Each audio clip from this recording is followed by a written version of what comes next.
এখন প্রতিটা মুহূর্তে না আমার নিজের মধ্যে একটা শহর আর এই বাইরের শহরটা সব সময় যেন একটা দ্বন্দ্ব। মনে হচ্ছে যেন আমি দুটো মানুষে পরিণত হয়ে গেছি, নিজের মধ্যের একটা মানুষ আর আমার বাইরের একটা মানুষ।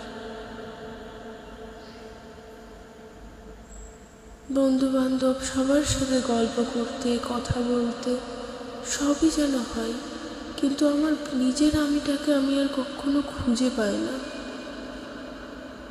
মা বাবার কথা, সবার সব কথা যেন আমার বাইরের আমিটাই শুধু শুনছে, ভেতরের আমির কোনো খবর আমি আর পাই না এখন। সবই কি সব তবে শেষ, নাকি নতুন করে শুরু?